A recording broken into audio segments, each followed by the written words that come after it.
hemos estado compartiendo acerca de andar en el Espíritu, ¿okay? Esta mañana estuvimos compartiendo un poquito acerca de esa realidad, de lo que significa andar en el Espíritu. Pablo en Gálatas capítulo 5 nos exhorta y nos dice: andad en el Espíritu y no satisfagáis ¿qué?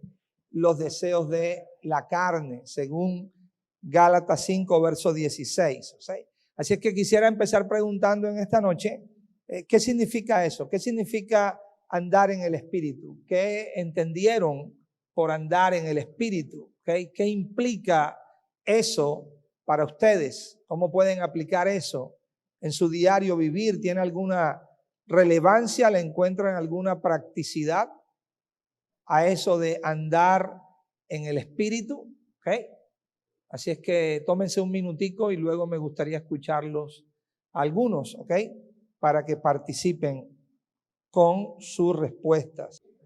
Ok, ya completamos 2 minutos. ¿Quiénes quieren participar, por favor? Levanten su mano, vamos por aquí rapidito.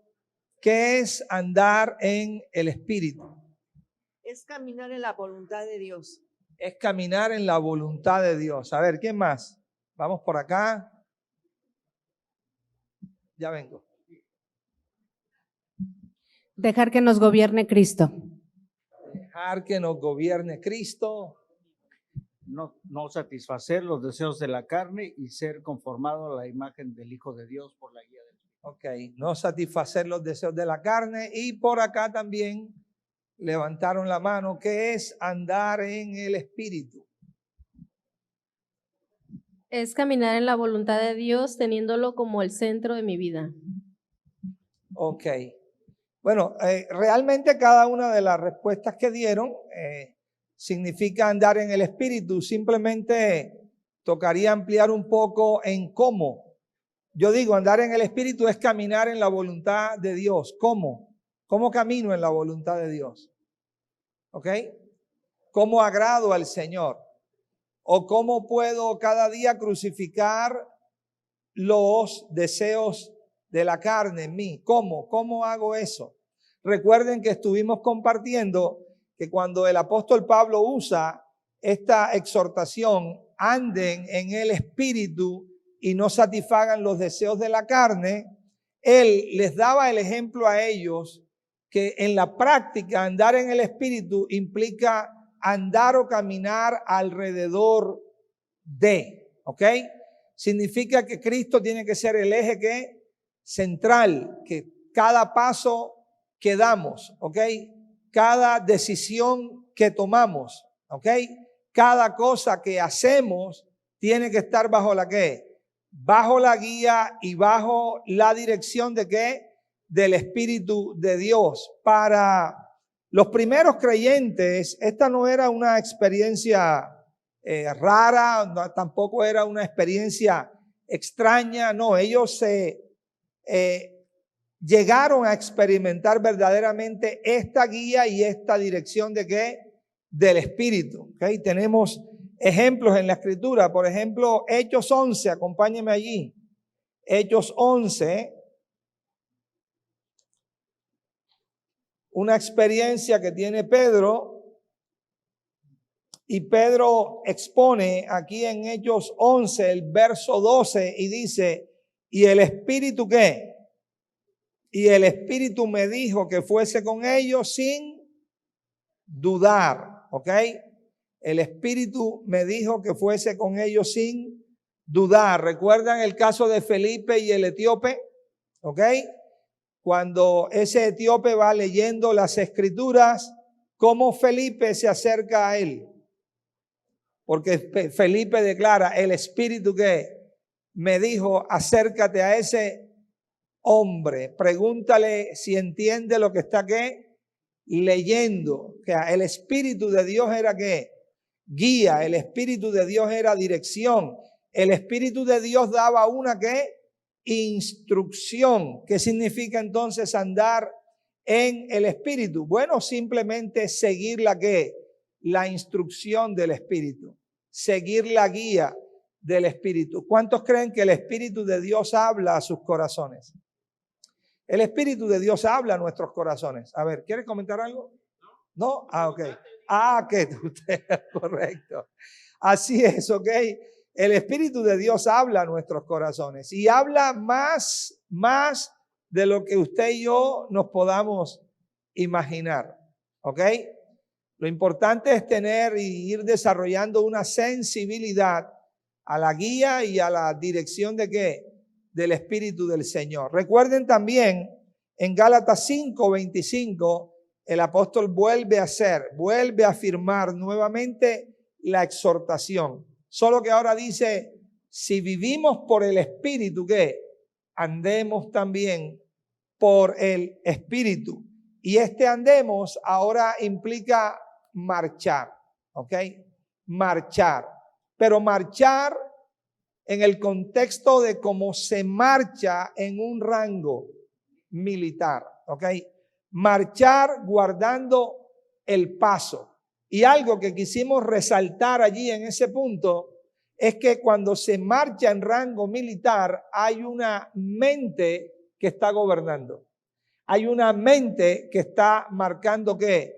El paso. Hay una mente que está dando las directrices. Luego el apóstol lo que está diciendo es, señores, nosotros si vivimos por el Espíritu, o en otras palabras, si el Espíritu es el que nos da vida, entonces debemos también ser direccionados y ser dirigidos ¿qué? Por esa mente de ¿qué? Del Espíritu. Pablo hablando precisamente de los tipos de mentes, en este caso dice, la mente de la carne es corrupción, es muerte, pero la mente del Espíritu es vida y ¿qué? Y es paz. Entonces, el interés es que ustedes puedan identificar que andar en el Espíritu es algo muy práctico. Andar en el Espíritu es algo muy cotidiano, pero debe ser también algo muy real y muy orgánico para nosotros. No tenemos que verlo como algo esotérico, quién sabe que viene de dónde o una nube se va a aparecer. No, andar en el Espíritu es seguir la guía y seguir la instrucción de ¿qué? Del Espíritu de Dios. Y el Espíritu de Dios nos habla. Y el Espíritu de Dios habla continuamente ¿qué? A nuestros corazones. Eso fue lo que dijo el Señor. No os dejaré huérfanos. Vendré ¿qué? A vosotros. El mismo Espíritu que ahora mora con vosotros estará ¿qué? En vosotros. Y el propósito de ese estar en vosotros es precisamente eso, ser guiados y ser direccionados por el Espíritu de Dios. Acompáñeme a Apocalipsis, por favor, capítulo 2. Apocalipsis, capítulo 2, versículo número 7.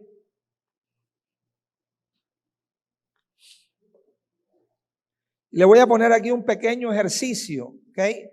Desde el capítulo 2 de Apocalipsis, incluyendo el capítulo 3 de Apocalipsis, quiero que usted me busque lo siguiente. Pero primero leamos el 2, versículo número 7. Dice, el que tiene ¿qué? Oído ¿qué? Oiga lo que el Espíritu ¿qué? Dice a la iglesia. Por favor, busque rapidito ahí en su Biblia, en el capítulo 2 y en el capítulo 3, si esta expresión se repite o no. Me va diciendo en qué versículo la va encontrando. A ver. Capítulo 2 y capítulo 3. Si en alguna parte se repite esta expresión, el que tiene oído, oiga lo que el Espíritu ¿qué? Dice a la iglesia. ¿Quién encontró? A ver. ¿El 22 de qué? ¿Del 3? Se fueron lejos. ¿Ok? El que tiene oído, oiga ¿qué? Lo que el Espíritu dice a la iglesia. ¿Ok? ¿En qué otra parte aparece? El 2:11, ¿cierto? El 2:11. El que tiene oído ¿qué? Oiga lo que el Espíritu dice ¿qué? A las iglesias. ¿Dónde más? En el 17 también aparece. ¿Dónde más aparece? En el 29 también aparece. ¿Dónde más aparece? En el capítulo 3, versículo 6. Otro verso. en el capítulo 3, versículo 13. Entonces no es casualidad, amados, que cuando hay un mensaje del Cristo resucitado y este mensaje está enfocado a las 7 iglesias del Asia Menor, siempre hay una palabra consistente que se repite una y otra vez por parte del Señor. ¿Cuál es esa palabra? El que tiene oído, ¿qué?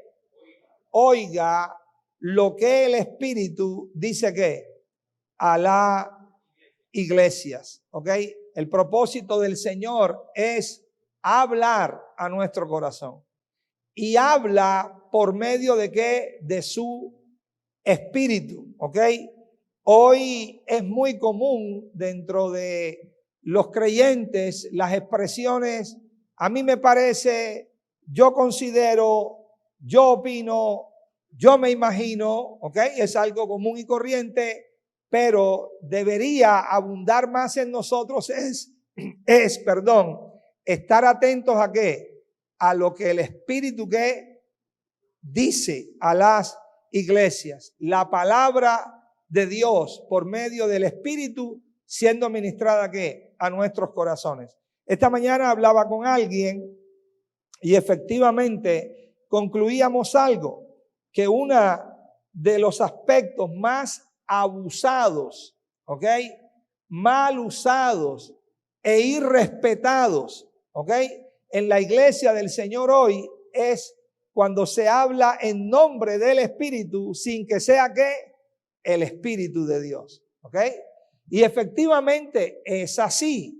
Eso lo vemos de manera que abundante. Pero también comentábamos que aunque eso pasa y aunque eso sucede, eso no altera ni eso afecta la verdad de Dios.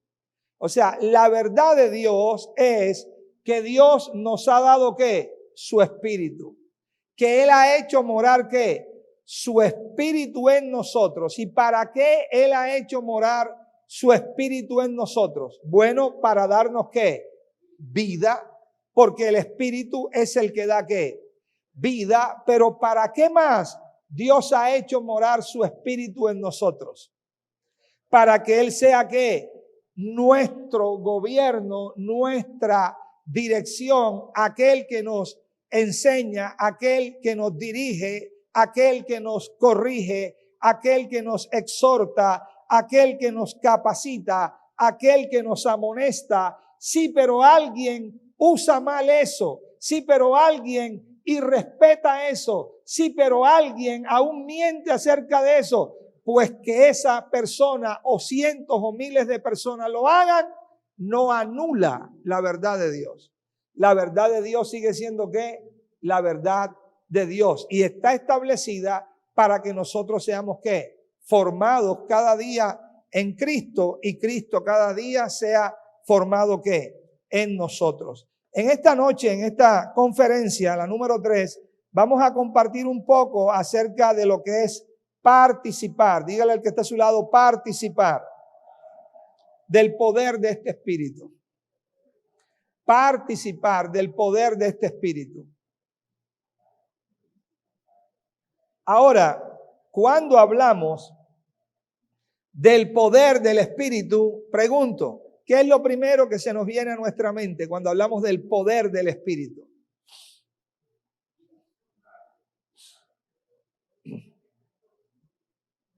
Cuando hablamos del poder del Espíritu, a ver.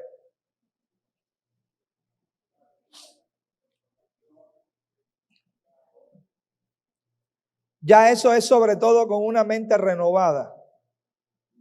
Pero normalmente cuando hablamos del poder del Espíritu, lo primero que se viene a la mente de los creyentes son los milagros, las señales, los prodigios, etcétera, etcétera, ¿ok? Y no negamos que eso hace parte de ¿qué? Del poder del Espíritu, efectivamente, ¿sí? El Espíritu la redarguye, ¿cierto? La puede exhortar, la puede corregir en algo, ¿ok? Pero el punto es que normalmente cuando hablamos del poder del Espíritu, de lo que estamos hablando son de manifestaciones, ¿ok? externas de ese poder en las personas. ¿Ok? Sanando, ministrando, levantando a un paralítico, resucitando a un muerto, sanando alguna enfermedad, etcétera, etcétera. Y yo quisiera en esta noche llevarlos a que usted medite, ¿ok? Juntamente conmigo, a que la primera obra y la primera manifestación o poder de ese espíritu tiene que ver con transformar nuestros corazones. ¿Tiene que ver con qué? Transformar nuestros corazones. ¿Usted recuerda cuando el Señor sanó a los 10 leprosos? ¿Cierto? ¿Cuántos volvieron a agradecer? ¿Ok? Los otros 9 se fueron ¿qué? Contentos y felices para su casa, que habían sido sanados de la lepra, pero rápidamente se les olvidó aquel que les había ministrado esa sanidad. ¿Ok? ¿Por qué? Porque lo importante para empezar es que ese poder del Espíritu tiene que ver, en primer lugar, con que nosotros seamos transformados a la imagen de ¿qué? De Cristo. El poder del Espíritu de Dios, en su esencia, está diseñado para que usted y yo seamos conformados a su propia ¿qué? Imagen. El poder del Espíritu del Señor está diseñado, en primer lugar, para que usted y yo aprendamos a perder nuestra propia vida. Pero en la medida que perdemos nuestra propia vida, ganamos ¿qué? La de Él. El poder del Espíritu está directamente enfocado en los creyentes para que experimenten lo que experimentó el apóstol Pablo. Gálatas 2:20 dice, con Cristo estoy ¿qué? Juntamente crucificado. ¿Cómo podía estar Pablo juntamente crucificado con Cristo? Solamente por el poder del Espíritu. ¿Y qué implicaba? ¿Qué significado tenía? Estoy juntamente crucificado con Cristo. Bueno, exactamente lo que sigue a continuación. Ya no vivo yo. Entonces el poder del Espíritu era el que lo llevaba ¿a qué? A la experiencia de la pérdida de aquello que él llamaba ¿qué? Su propia vida. Ya no vivo yo, más Cristo que vive en mí. El poder del Espíritu lo llevaba a la comprensión del entendimiento divino. El poder de Cristo lo llevaba a la luz y mente de Cristo. Eso es lo que él dice luego cuando dice, y lo que ahora vivo en la carne, o sea, lo que ahora vivo en este cuerpo, lo vivo ¿qué? Por la fe, por la luz y mente de Cristo, lo vivo por la fe. ¿De quién? Del Hijo de Dios, el cual me amó y se entregó ¿qué? A sí mismo por mí. El punto es este, amado. Ubiquemos y enfoquémonos que cuando hablamos de participar del poder del Espíritu, el primer enfoque está en que ese poder nos ha sido dado y tenemos acceso y participación a él para que usted y yo seamos ¿qué? Transformados a la imagen del Hijo de Dios. Dios quiere hacer, y en este nuevo pacto, esa es la prioridad, Dios quiere hacer una obra continua, transformadora en todos y cada uno de nosotros, para que su verdad llegue a ser la verdad que gobierna nuestros corazones. En todo el Antiguo Testamento, que estaba envuelto bajo un antiguo pacto, Dios manifestó su poder, Dios manifestó sus milagros, ¿ok? Y si nosotros empezamos a identificar todo eso, ¿qué vamos a ver? Bueno, vamos a ver una manifestación del poder de Dios en todo lo externo. ¿Ok? Dios hacía llover, Dios paraba la lluvia, Dios abría los cielos, Dios cerraba los cielos, Dios enviaba granizo del cielo, Dios hizo llover piedras para darle victoria ¿a quién? A su pueblo. Dios libró a su pueblo de sus enemigos cuando sus enemigos eran miles de millares y su pueblo era una pequeña ¿qué? Porción, y todo eso fue manifestado a través de ¿qué? del poder del Espíritu. Pero ahora ese poder del Espíritu, la primera prioridad que tiene es producir esa transformación en ti y en mí. Me llama mucho la atención cuando el apóstol Pablo en la primera carta a los Corintios, por favor acompáñenme allí, primera carta a los Corintios, capítulo número 4, Pablo hace esta intervención y le escribe a ellos y les dice lo siguiente, primera de Corintios 4, versículo número 18. Observe, Pablo dice, más algunos que, ¿están qué? Dígalo, ¿están qué? Envanecidos, como si yo nunca hubiese de ir ¿qué? A vosotros. Hagamos un pare ahí. ¿Cómo se encontraban algunos? Se encontraban envanecidos, ¿ok? Pregunta, ¿qué tiene que ver eso de estar envanecidos? Si vayamos a buscarle alguna relación, si la tiene con el poder del Espíritu. ¿Cómo cree usted que se puede estar envanecido, pero a la misma vez participar del poder del Espíritu? ¿O es imposible?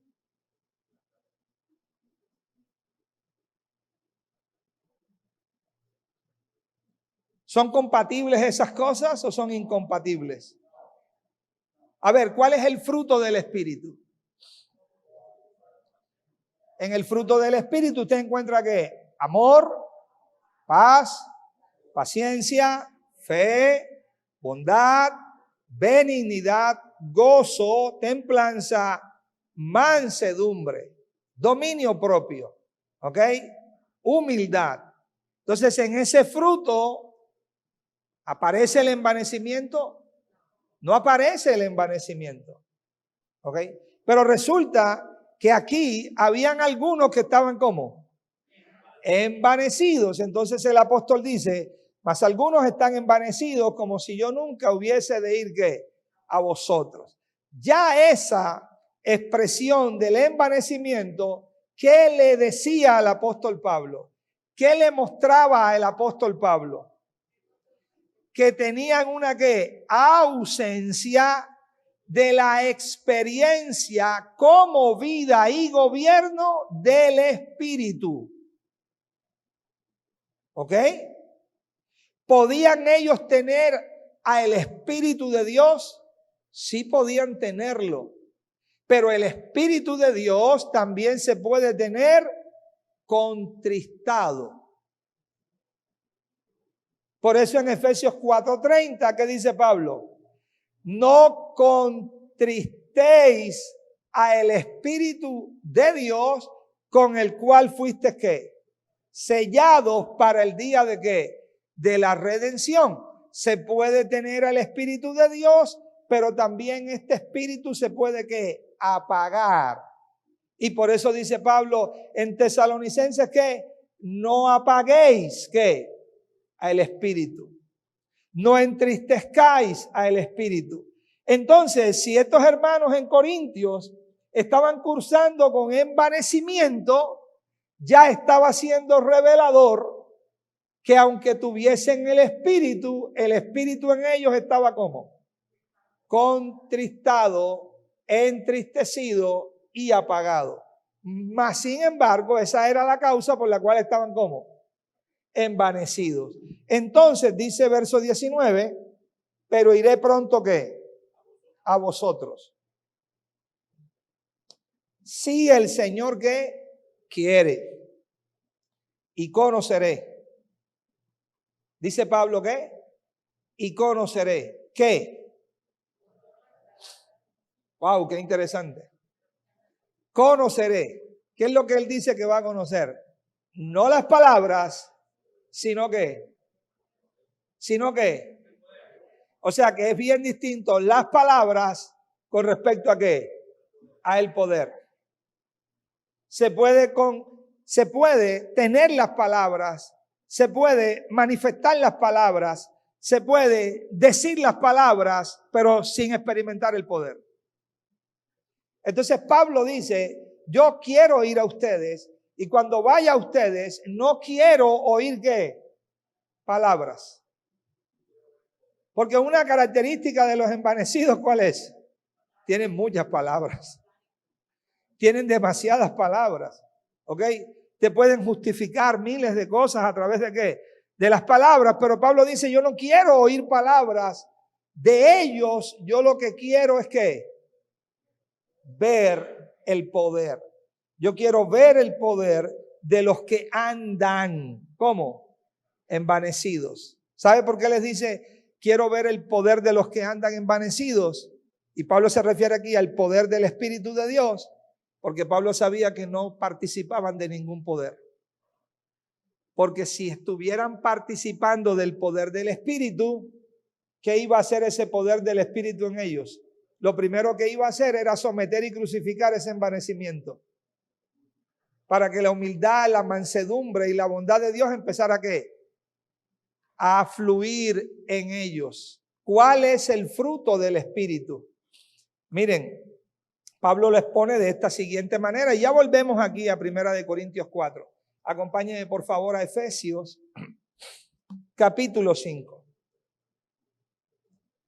Efesios capítulo 5, versículo 9. ¿Qué dice el apóstol? Porque el fruto ¿de qué? El fruto del Espíritu es en toda ¿qué? Bondad, justicia y ¿qué? Y verdad. Por tanto, si estuvieran participando del fruto del Espíritu, ¿cuál sería la manifestación en su corazón? ¿Cuál sería la expresión en su alma? Bondad, justicia y ¿qué? Y verdad. O sea que por ningún lado iba a aparecer ¿qué? El envanecimiento. Por eso, de anticipado les escribe y dice, iré pronto a veros si el Señor ¿qué? Lo permite, pero no quiero oír las palabras. ¿De quiénes? De los que están envanecidos. Quiero ver el poder que hay en ellos. Porque sabía que no había ¿qué? Ningún poder. Porque ese poder que procede del Espíritu y que es ministrado por el Espíritu, no por usted ni por mí, sino por Él, no opera en un ámbito donde el ego y el yo del hombre se encuentra ¿qué? Arriba. Precisamente, si hay algo que el Señor resiste, es la ¿qué? Es la soberbia. Y a los soberbios. Pero exalta ¿a quién? A los humildes. Así es que continúa diciendo, porque el reino de Dios, interesante, ¿el qué? El reino de Dios no consiste ¿en qué? Míralo ahí, estoy en 1 Corintios 4:20.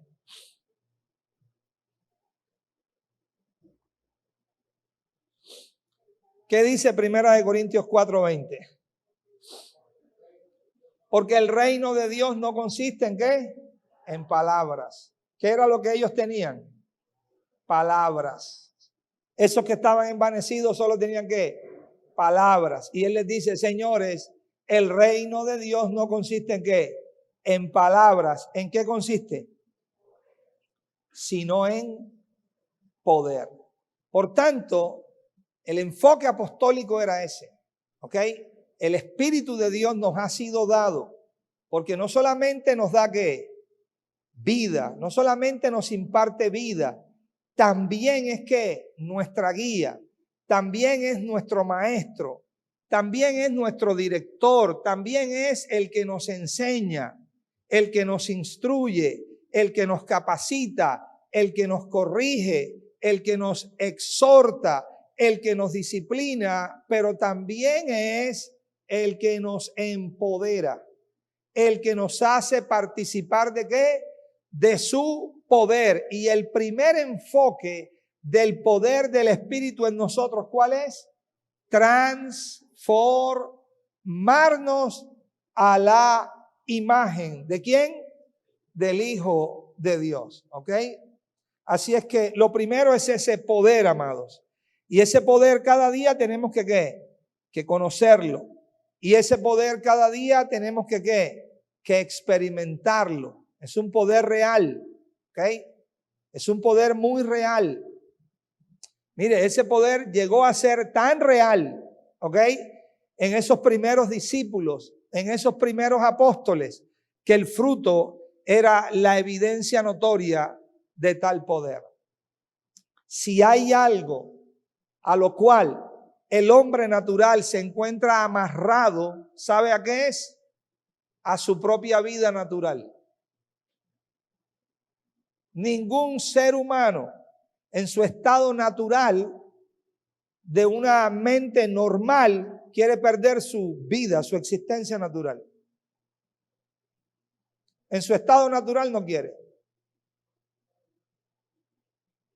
¿Cuántos quieren que el Señor acabe con su existencia hoy mismo? Que ya mañana usted no esté. ¿Cierto que uno no quiere eso?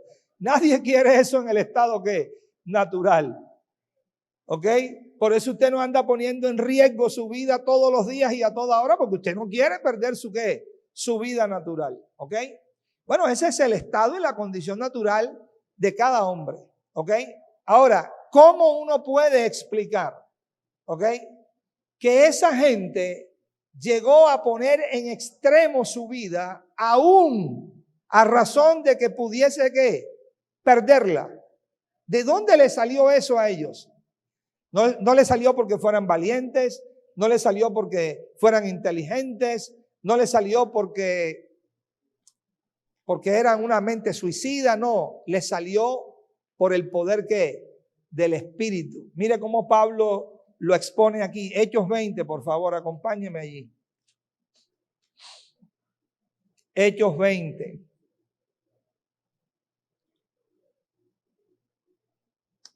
Participando del poder del Espíritu. Hechos capítulo 20. Vamos a ir al verso 20 también. Y como nada que fuese útil, he rehuido anunciaros y enseñaros públicamente y por las casas, testificando a judíos y a gentiles acerca del arrepentimiento para con Dios y de la fe en nuestro Señor Jesucristo. Ahora he aquí ligado yo ¿qué? Ligado yo en espíritu, voy ¿a dónde? A Jerusalén, sin saber lo que allá me ha de ¿qué? De acontecer. ¿Ok? Salvo, aclara él, salvo que ¿qué?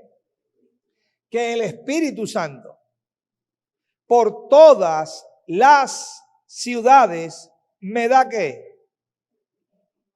Observe que él no está diciendo el Espíritu Santo no me da testimonio, no, está diciendo todo lo contrario. Salvo que el Espíritu Santo por todas las ciudades me da ¿qué? Me da testimonio diciendo que ¿qué? Que me esperan ¿qué? Prisiones y ¿qué? Y tribulaciones. O sea, Pablo, tú vas a ir camino ¿a dónde? Tú vas a ir camino a Jerusalén.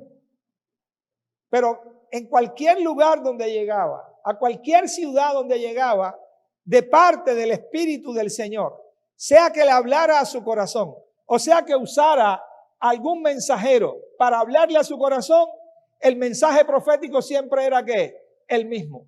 El mensaje profético no era Pablo, llegarás a Jerusalén, las multitudes te seguirán, Pablo serás aplaudido, Pablo el evangelio de la gracia tendrá una apertura gigante allí en Jerusalén, Pablo. ¿Ves, Pablo, que te recibirán con los brazos abiertos? No, el mensaje del Espíritu era Pablo.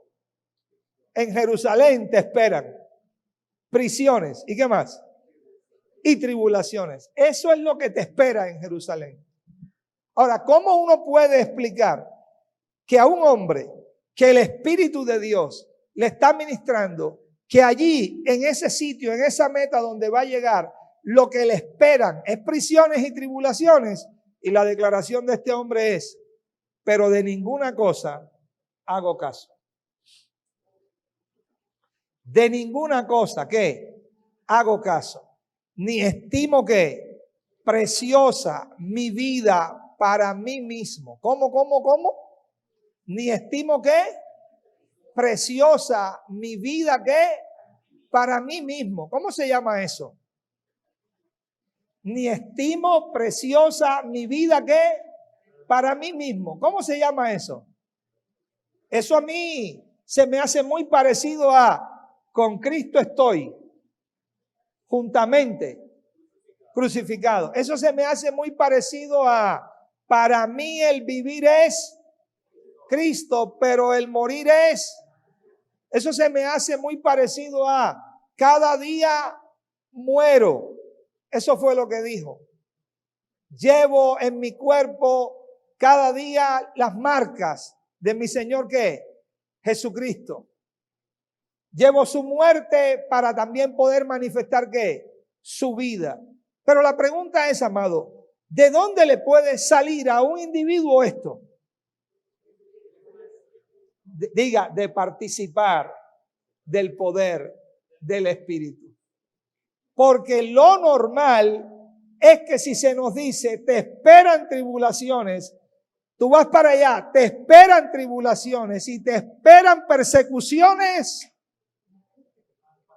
que se queden lejos las tribulaciones y las persecuciones. Pero no, sabía que era la voluntad de ¿qué? Del Señor. Y sabía que su existencia se encontraba ¿qué? En riesgo de terminar. Pero aún así, este hombre dice, con tal que acabe mi carrera con gozo. Y el ministerio ¿qué? Que recibí del Señor Jesús, ¿para qué? Para dar testimonio del evangelio ¿de qué? De la gracia de Dios. Participar del Espíritu de Dios, mis amados, lo primero que implica este poder en ti y en mí es que nos enseña a perder nuestra propia vida. Nos enseña a perder nuestra propia vida. Nos enseña a no caminar en nuestra propia voluntad, sino a caminar en la voluntad de ¿qué? Del Señor. Nos enseña la pérdida del yo. La razón es muy simple, para que ya no viva yo, sino que Cristo vive ¿qué? En mí. Pero el Espíritu puede sanarle sus ojos al que está ciego. Sí, naturalmente lo puede hacer. El Espíritu puede hacer todo, amado. El poder del Espíritu no tiene ¿qué? Límites, ¿ok? Resucita un muerto, ahora no va a sanar un ojo, no va a sanar una enfermedad incurable que la ciencia llama. El Espíritu de Dios lo puede hacer todo, pero el primer enfoque del poder del Espíritu en nosotros, ¿cuál es? Transformar nuestro corazón a la imagen de ¿qué? Del Señor. ¿Y eso qué implica? Perder nuestra propia ¿qué? Vida para ganar ¿qué? La suya, para experimentar la suya. Segunda de Timoteo.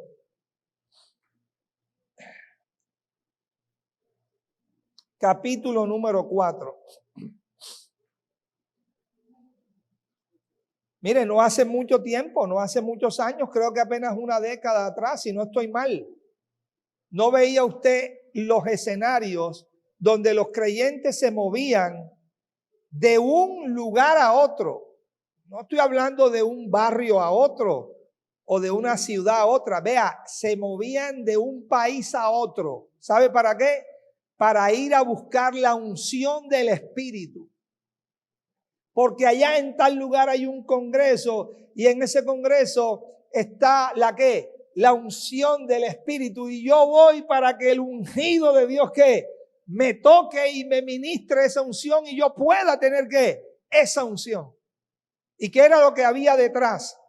De ir, tomar un vuelo, tomar un avión, cruzar un océano para que el ungido de Dios nos tocara. Hambre, necesidad o el deseo interior de que si soy un ungido, Dios me va a llevar a todas las naciones, voy a ser famoso y conocido y entonces yo voy a cumplir mi ministerio. Cuando el Espíritu de Dios una y otra vez lo vimos en esta mañana, todo el mensaje apostólico lo afirma y lo reafirma una vez más. Señores, si ustedes han nacido de Dios, ¿qué? Tienen el Espíritu. El Espíritu nos ha sido, ¿qué? Dado. El Espíritu mora ¿en quién? En ustedes. El Espíritu es el que les ha dado, ¿qué? Vida. El Espíritu está para ser, ¿qué? Su maestro, el que los direcciona, el que les enseña, el que les gobierna, el que les corrige, el que les instruye, el que les muestra qué es lo incorrecto, pero también el que les afirma lo que es ¿qué? Correcto, el que abre los ojos de ¿qué? De su entendimiento, el que revela al Hijo ¿en dónde? En sus corazones, pero también ese mismo Espíritu manifiesta su poder en ustedes. ¿Y cuál es la primera manifestación del poder del Espíritu en nosotros? Que nos cambia, que nos empieza a transformar. Y esa transformación en términos prácticos, ¿qué implica? Perder. Diga que está a su lado, perder. ¿Perder qué? Nuestra propia vida. Lo que nosotros hemos llamado nuestra propia ¿qué? Vida. Pero también empezamos a experimentar aquella vida que era totalmente ajena al género humano. Empezamos a experimentar ¿a qué? A Cristo Jesús.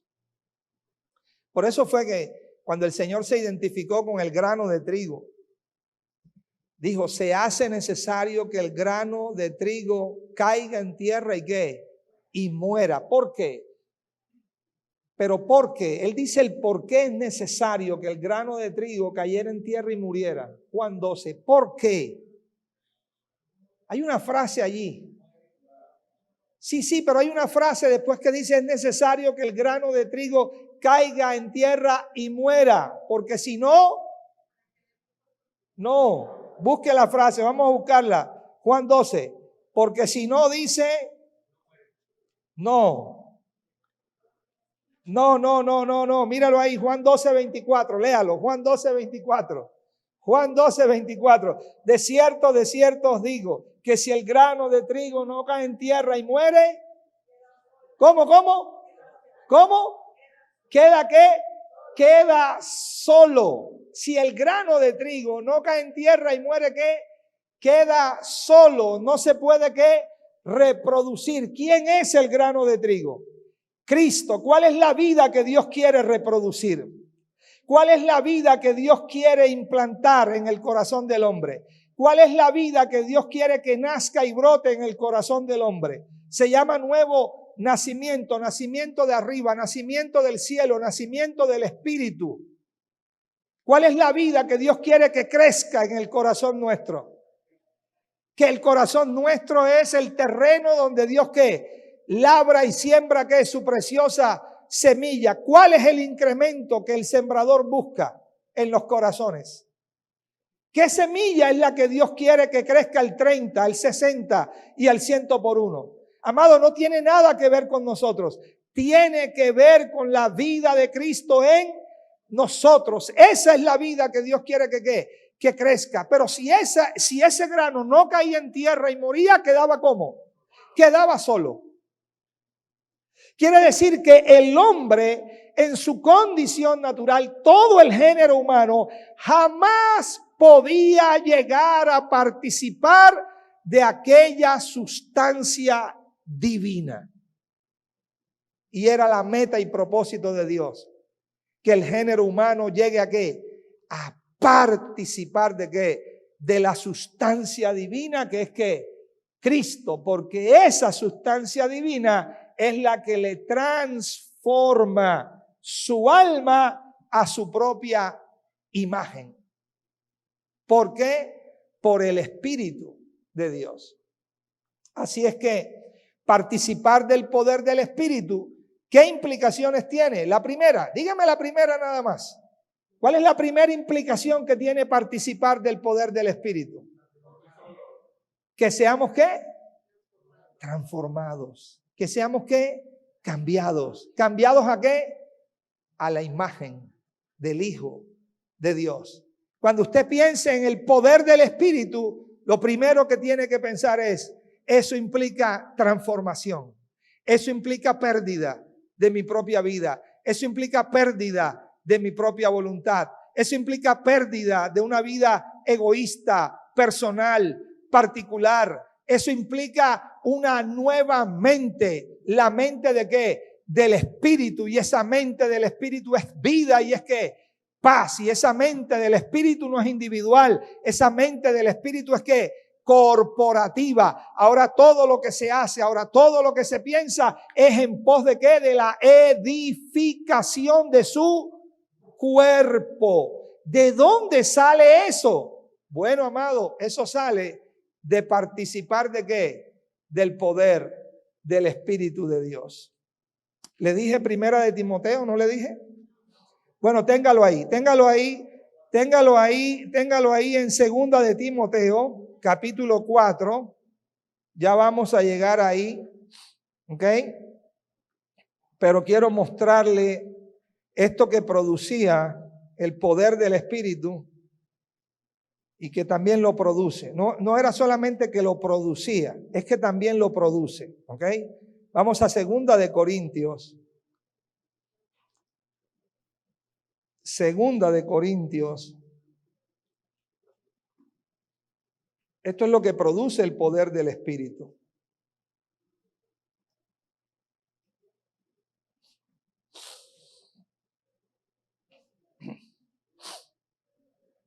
Ya tiene ahí segunda de Corintios, capítulo 12. Vamos a leer, por favor, el versículo 14. 12, capítulo 12, versículo 14. ¿Ok? No era porque Pablo fuera inteligente. No era porque Pablo fuese sagaz. No era porque Pablo fuese sabio en su propia sabiduría. No tenía que ver todo lo contrario a esto. Era porque este hombre estaba participando ¿de qué? Del poder del Espíritu. He aquí por tercera vez. ¿Por qué? Ojo, no por primera. ¿Por qué? Por tercera vez estoy ¿qué? Preparado ¿para qué? Para ir a ustedes. Por tercera vez. Y no os seré ¿qué? Gravoso. ¿Por qué tenía que decir el apóstol Pablo esto?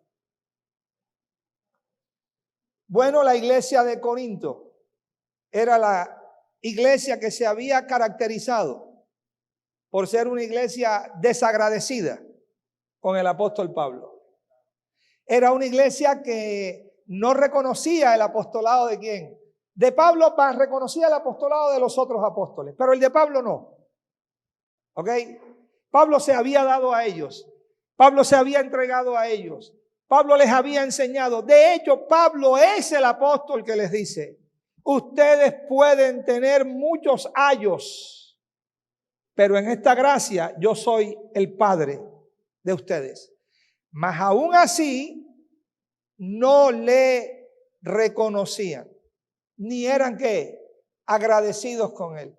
Más bien los comentarios que se hacían es: otra vez este apóstol quiere venir acá. Qué pesadez ahora con él. Y él dice: yo iré por tercera vez a ustedes, ¿ok?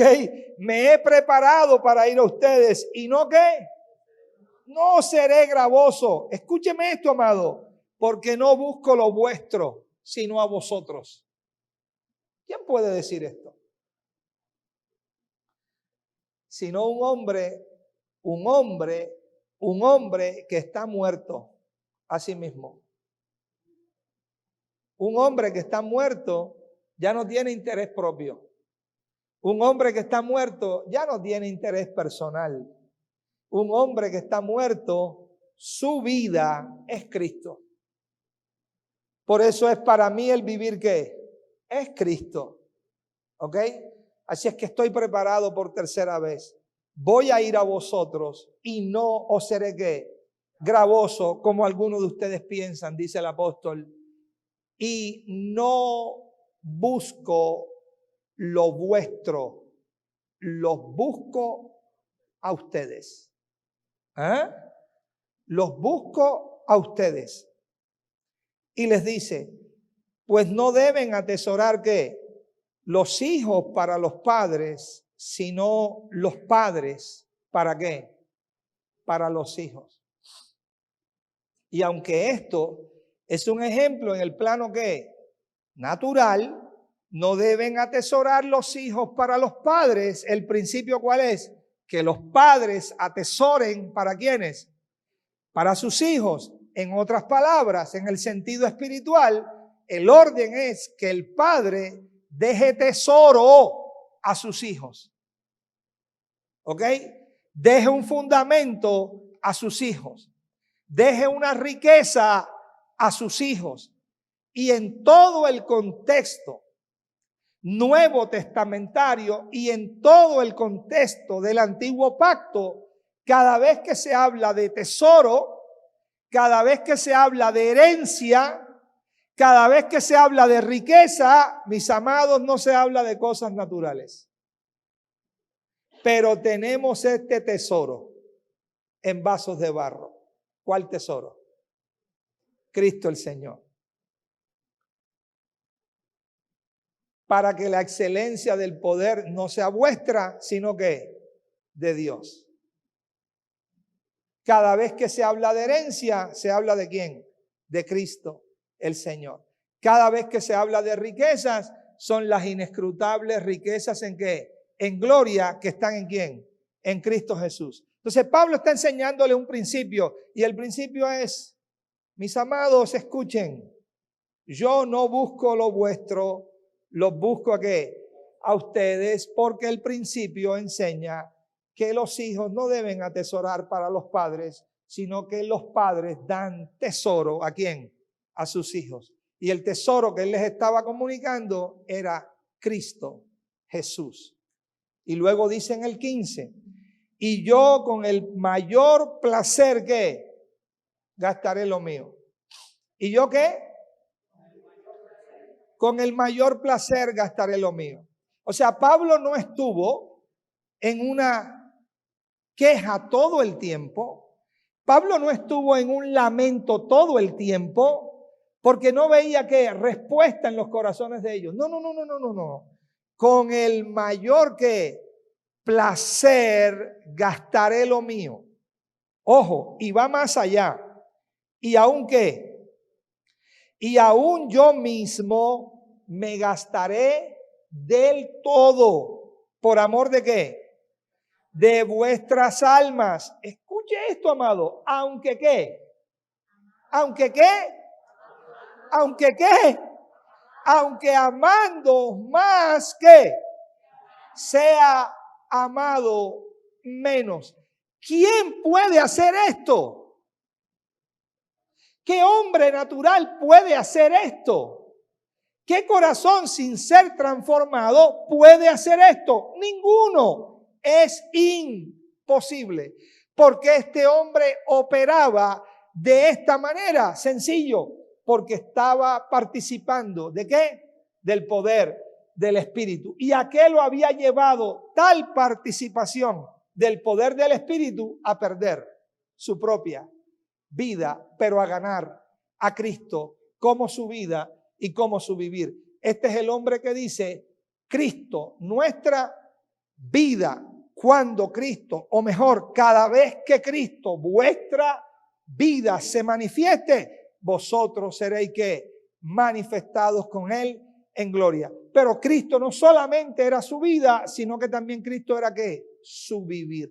Para mí el vivir es que Cristo, ojo, no solo tenía la vida, sino que la vida era el gobierno de su corazón. Por eso operaba de la manera que operaba. Por eso funcionaba de la manera que funcionaba. Pablo había experimentado y Pablo había conocido en sí mismo lo que implicaba que el poder del Espíritu, transformando su propio ¿qué? Corazón. Amados, ese poder, dígale que está a su lado, ese mismo poder está en usted. Está en usted. Lo que pasa, y quiero que esto quede claro, que ese poder está en nosotros, diga, está en nosotros, pero tenemos que experimentarlo. El poder no lo vamos a buscar en ninguna parte. No lo vamos a mandar a buscar de ninguna parte. No tenemos que comprarlo con nada. El poder ya está en nosotros, pero hay que experimentarlo. No se experimenta de manera instantánea, automática. No se experimenta así. Yo le confieso algo. Yo creía antes que se experimentaba así, instantánea y automáticamente. Pero no se experimenta instantánea y automáticamente. Usted y yo estamos llamados a cooperar con el Espíritu de Dios. No a poner tropiezo al Espíritu de Dios, sino a que a cooperar con el Espíritu de Dios. Por eso se nos demanda, ¿qué se nos demanda? Rendición de nuestro corazón. ¿Qué se nos demanda? Que nuestro corazón se vuelva continuamente ¿a quién? Al Señor. ¿Qué se nos demanda? Que seamos ¿qué? Obedientes a la voz de ¿qué? Del Espíritu. ¿Qué se nos demanda? Que sigamos la instrucción que recibimos de ¿qué? Del Espíritu. Porque al experimentar esto, ¿qué vamos a experimentar? Vamos a experimentar el efecto, vamos a experimentar el poder, vamos a experimentar la transformación en nuestros corazones. Segunda de Timoteo, capítulo 4.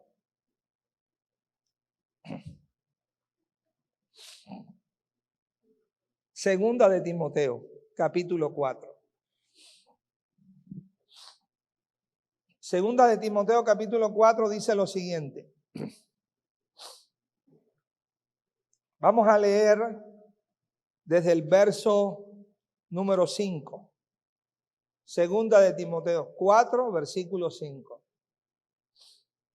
Pero tú sé qué, tú sé sobrio en todo. Es el consejo que Timoteo le está dando, que Pablo le está dando a su hijo que Timoteo.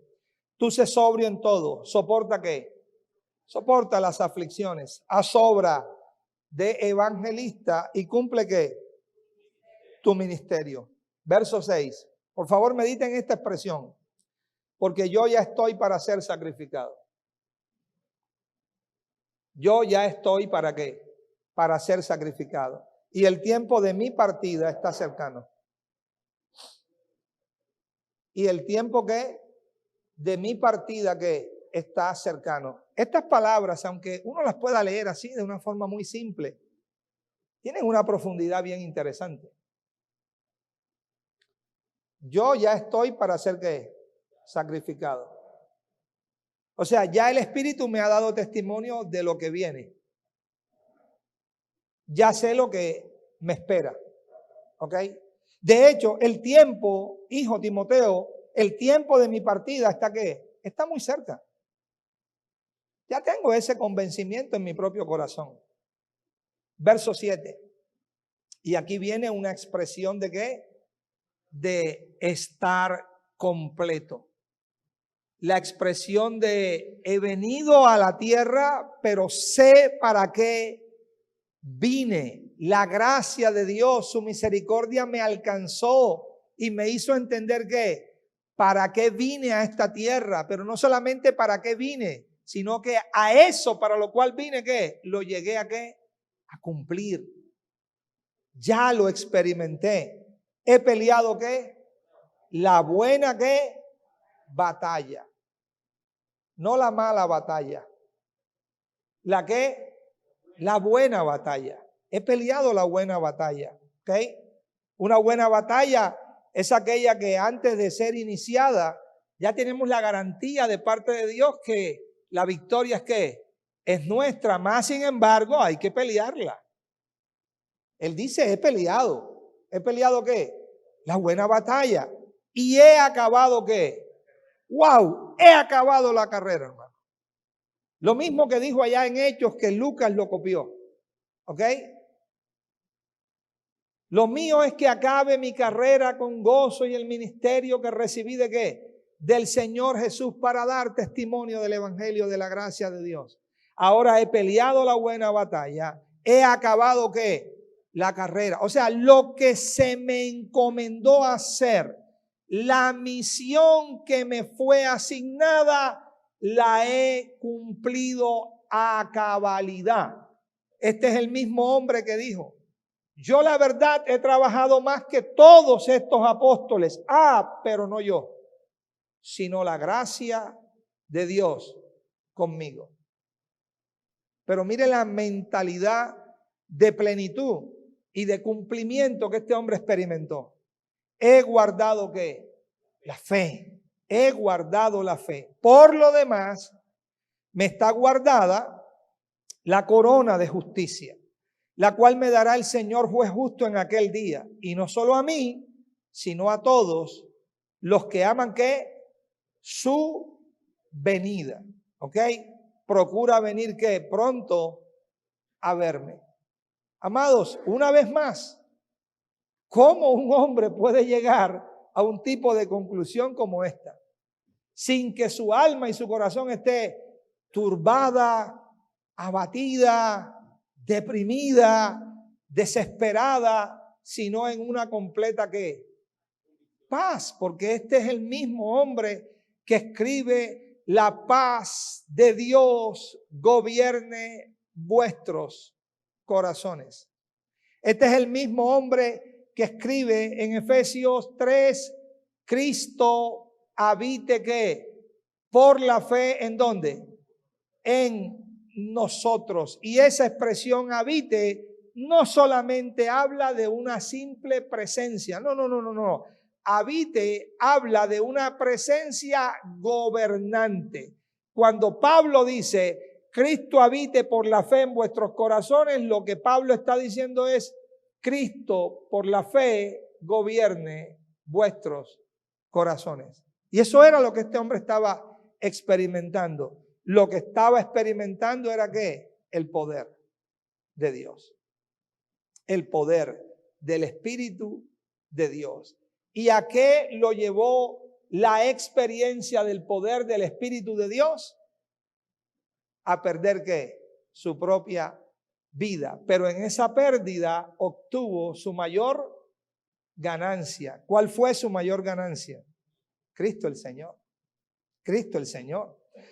Por eso, cuantas cosas eran para mí ganancia, las he estimado como pérdida.